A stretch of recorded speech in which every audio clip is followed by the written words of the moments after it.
Hello friends, YouTube channel में आप सभी का स्वागत है। पिछले वीडियो में हमने वाटरफॉल मॉडल के बारे में देखा था। इस वीडियो में हम इंक्रीमेंटल प्रोसेस मॉडल के बारे में देखते हैं। तो आइए देखते हैं कौन कौन से एडवांटेजेस है, कौन कौन से डिसएडवांटेजेस है और उसमें क्या डिफरेंस है। वाटरफॉल मॉडल क्या है? एक सिक्वेंशियल मॉडल है जहाँ पे हम किसी भी स्टेप को स्किप नहीं कर पाते और ना ही बैक ट्रैक कर पाते हैं। पूरा का पूरा हमको सिक्वेंशियल वे में जाना पड़ता है। बट रियल टाइम में क्या होता है, प्रोजेक्ट बहुत बड़ा होता है और रिस्क भी ज़्यादा होता है।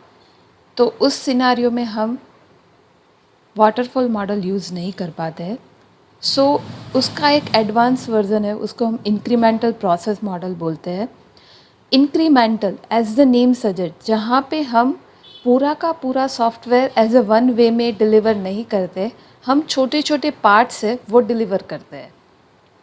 अगर हम लाइब्रेरी मैनेजमेंट सिस्टम की बात करें तो हम क्या करते हैं, पहले जो इंक्रीमेंट होता है उसमें हम कोर फंक्शनैलिटी देते हैं। उसके बाद वाला जो इंक्रीमेंट होता है उसमें हम फीचर्स ऐड करके देते हैं। उसके तीसरा जो इंक्रीमेंट होता है उसमें हम एडवांस फीचर देते हैं। इस तरीके से इंक्रीमेंट बाय इंक्रीमेंट हम पूरा का पूरा प्रोजेक्ट है वो कस्टमर को डिलीवर करते हैं।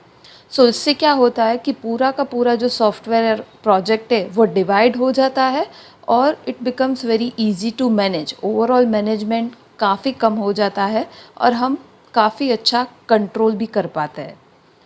इंक्रीमेंट प्रोसेस मॉडल है वो वाटरफॉल मॉडल का मॉडिफिकेशन वर्जन है, जहाँ पे कुछ कुछ चीज़ें मॉडिफाई की है।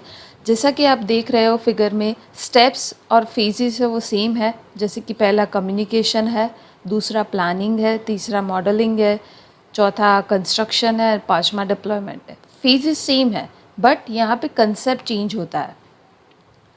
वाटरफॉल मॉडल में हम पूरा का पूरा सॉफ्टवेयर है वो एट दी एंड डिलीवर करते थे। यहाँ पे क्या हुआ कि 1 महीना हो गया, उसके बाद हम कुछ फंक्शनैलिटी कस्टमर को डिलीवर करते हैं।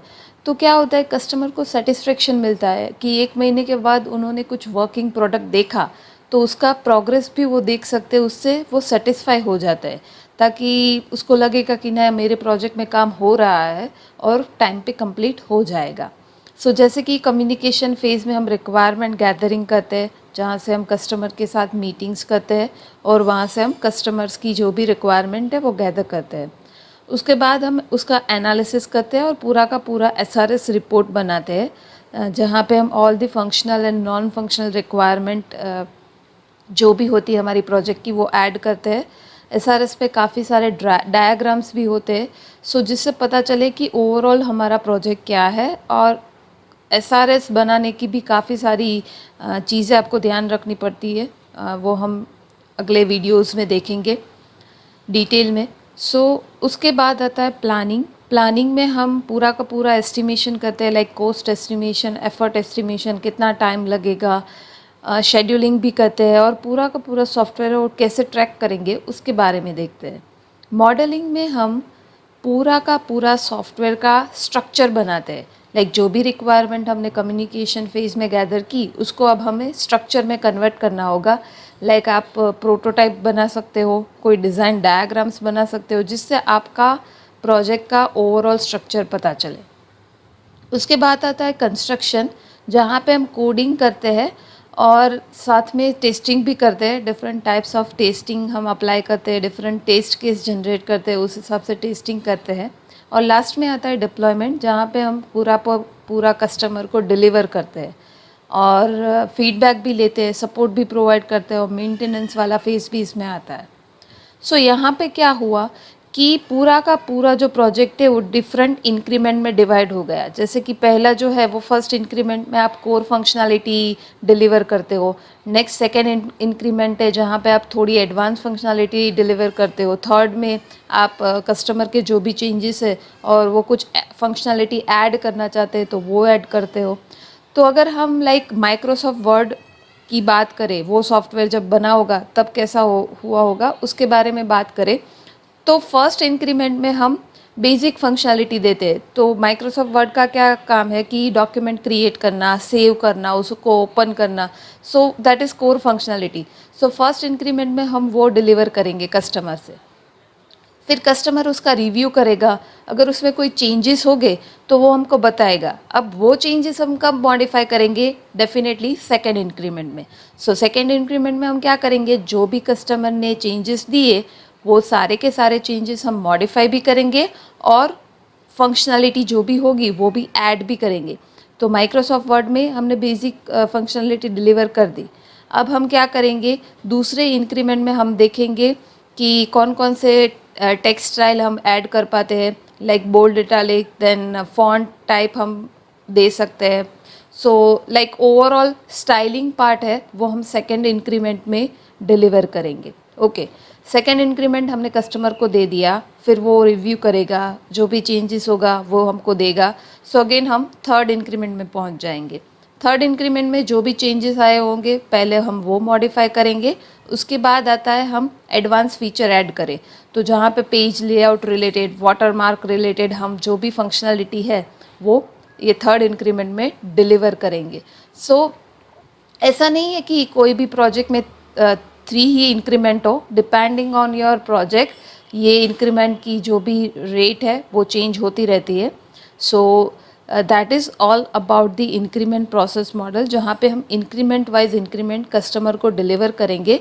तो ताकि क्या होगा कि कस्टमर बहुत ही जल्दी फेज़ में उसको रिव्यू कर पाएगा और जो भी चेंजेस है वो बहुत इनिशियल स्टेज में हमको पता चल जाएंगे और हम उसको मॉडिफाई भी कर पाएंगे। सो बहुत कम रिस्क रहता है इसमें।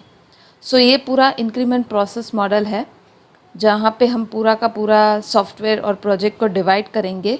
आइए देखते हैं उसके कौन कौन से एडवांटेजेस है और कौन कौन से डिसएडवांटेजेस है। सो पहले देखते हैं एडवांटेजेस। सो जैसे कि आपको पता है कि कस्टमर को हम बहुत जल्दी ही डिलीवर करते हैं, जो भी आप डिलीवर करो वो वर्किंग मोड में होना चाहिए। Okay, so it generate working software very quickly and early during your entire life cycle. जो भी आपकी लाइफ साइकिल है उसमें काफ़ी स्टार्टिंग फेज़ में ही आप वर्किंग सॉफ्टवेयर का थोड़ा पार्ट कस्टमर को दे देते हो, तो वो काफ़ी अच्छी बात है। आप क्या कर रहे हो कि पूरा का पूरा प्रोजेक्ट है उसको स्मॉलर पार्ट में डिवाइड कर रहे हो और ईच एंड एवरी जो पार्ट है वो एक इटरेशन में चलेगा, राइट। सो इससे क्या होता है कि टेस्टिंग करना और डिबगिंग करना बहुत इजी बन जाता है। लाइक आपके पास 500 लाइन का कोड हो, उसमें टेस्टिंग और डिबगिंग करना, एंड आपके पास 100 लाइन का कोड हो, उसमें टेस्टिंग एंड डिबगिंग करना बहुत डिफरेंट बात है। 100 वाला लाइन वाला कोड है वो काफ़ी जल्दी डिबग हो जाता है कंपेयर टू 500 वाला कोड। ओके, नेक्स्ट है कि customer can respond to each and every build. जो भी आपने इंक्रीमेंट बनाया है तो आप डायरेक्टली कस्टमर को दे रहे हो, तो जो भी चेंजेस उनको करवाने हैं वो डायरेक्टली रिस्पॉन्ड कर पाएगा, ताकि इंटरेक्शन भी काफ़ी रहेगा हमारे और कस्टमर के बीच में और उनकी क्या प्रायोरिटीज़ है वो भी हमको पता चल जाएगा। सो कस्टमर ओवरऑल काफ़ी सेटिस्फाई रहता है अगर हम ये मॉडल यूज़ करते हैं तो। लोअर इनिशियल डिलीवरी कॉस्ट, हम पूरा का पूरा सॉफ्टवेयर और प्रोजेक्ट है वो एट द एंड डिलीवर नहीं करते हैं, हम छोटे छोटे पार्ट्स में डिलीवर करते हैं ताकि पूरा का पूरा जो इनिशियल कॉस्ट है वो भी कम हो जाता है। And last is it becomes very easier to manage risk. Why? Because अगर हम थोड़ा भी आउट ऑफ कंट्रोल हुए और जो भी कस्टमर ने बोला है वो हम नहीं कर पा रहे, तो इनिशियल स्टेज में ही हमको पता चल जाएगा कि हम जैसा कस्टमर ने बोला वैसा नहीं कर रहे। क्यों? क्योंकि कस्टमर तो रिव्यू करेगा वो। सो जो भी रिव्यू के हिसाब से आपको चेंजेस आएंगे उससे पता चल जाएगा कि यहाँ पे कम्युनिकेशन गैप है, तो इजीली हम वहाँ पे ही हम मॉडिफाई कर देंगे ताकि आगे जाके कोई रिस्क है वो पीछे के फेजेस में ना आए। सो बहुत इजी रहता है रिस्क को मैनेज करना, एंड कोई भी रिस्की पार्ट हो तो हम इजीली आइडेंटिफाई भी कर पाते हैं और हैंडल भी कर पाते हैं, क्योंकि हम पूरा का पूरा सॉफ्टवेयर इटरेशन वाइज में देते हैं और पूरा का पूरा सॉफ्टवेयर इंक्रीमेंट में देते हैं। That's why. So there is two words, like one is iteration, another is iterative, and we can say iteration and iterative as the same, and another word is increment. Increment means आप पूरा का पूरा software को divide करके increment wise दे रहे हो, पूरी की पूरी सॉफ्टवेयर को मॉड्यूल बाय मॉड्यूल डिलीवर करते हो, उसको इंक्रीमेंट वे कहते हैं। इटरेशन और इटरेटिव मीन्स आप इटरेशन चलाते हो, जैसे कि फोर लूप होता है, लाइक तो उसमें क्या होता है, इटरेशन होता है कि पूरा का पूरा आपको रिपीट करना होता है. So same here also we are repeating the same thing. Like पहले कम्युनिकेशन करेंगे, प्लानिंग करेंगे फर्स्ट इंक्रीमेंट के लिए, यहाँ पे सेम फेजेस हम फॉलो करेंगे सेकेंड इंक्रीमेंट के लिए, यहाँ पे सेम थर्ड इंक्रीमेंट के लिए करेंगे. सो अगर हम ये मॉडल यूज़ करते हैं तो अगर बाद में कोई चेंजेस आते हैं तो हम इजीली अकोमोडेट कर पाएंगे. क्यों? क्योंकि आफ्टर थर्ड इंक्रीमेंट अगर कोई चेंज आया तो हम फोर्थ इंक्रीमेंट बना देंगे, तो जो भी चेंज आएगा हम इजीली अकोमोडेट कर पाएंगे. सो इसका ये और एक बेनिफिट है कि अगर चेंज आता है तो हम इजीली कर पाएंगे, हम नया इंक्रीमेंट बना देंगे. बट या इम्पैक्ट एनालिसिस हमको करना पड़ेगा कि पूरा का पूरा जो इनिशियली बिल्ड हुआ है उस पर कितना इम्पैक्ट करेगा. आइए देखते हैं डिसएडवांटेज क्या है. जनरली क्या है कि हमको इनिशियल स्टेज में पता नहीं होता है कि कितने इंक्रीमेंट होते हैं. सो हमें बहुत ही अच्छा डिज़ाइन एज वेल एज़ पूरा का पूरा प्लानिंग करना पड़ेगा, तभी ये पूरा मॉडल है वो सक्सेसफुल होगा. सो अगर आपका प्लानिंग एंड डिज़ाइनिंग प्रॉपर है देन इट इज़ फाइन, ये मॉडल बहुत ही अच्छा काम करेगा. और पूरी की पूरी जब आपके पास कंप्लीट डेफिनेशन नहीं है, लाइक पहले से ही पता नहीं है, जैसे कि वाटरफॉल मॉडल में पहले से ही सब पता होता है, बट जहाँ पे आपको कुछ पता नहीं है, पहले से बहुत कम पता है, तब आप इंक्रीमेंट मॉडल है यूज़ कर पाओगे. बट क्या होता है कि अगर आपको पहले से पता नहीं है कि कौन कौन सी फंक्शनलिटी है, सो आगे जाके कितने इंक्रीमेंट बनेंगे उस पर भी आप अनक्लियर हो गया, आपको इतना आइडिया होगा नहीं, तो एक तरीके से ये डिसएडवांटेज हो जाएगा. कि अगर आपको पहले से पता हो कि लाइब्रेरी मैनेजमेंट सिस्टम में इतनी फंक्शनलिटी है, ताकि 10 फंक्शनलिटी है, तो हम पहली 2 फंक्शनलिटी फर्स्ट इंक्रीमेंट में देंगे, देन आफ्टर जो बाकी की 3 फंक्शनलिटी है वो हम सेकेंड इंक्रीमेंट में देंगे. सो इस हिसाब से आप डिवाइड कर पाओगे. बट अगर आपको पहले से पता ही नहीं है कि कौन कौन सी टोटल रिक्वायरमेंट है, तो डिवाइड करना काफ़ी डिफ़िकल्ट हो जाएगा. So that is a major drawback of this model. Otherwise it is very good whenever you don't have a idea initially and आपको बहुत जल्दी डिलीवर करना हो कुछ भी कस्टमर को एंड कस्टमर सेटिस्फेक्शन चाहिए, तो ये मॉडल बहुत सूटेबल है. सो that is all about increment process model. आज के वीडियो में हम इतना ही रखते हैं. नेक्स्ट वीडियो में हम एक और मॉडल के साथ मिलते हैं. So like it, share it, subscribe it. Thank you all. Bye bye.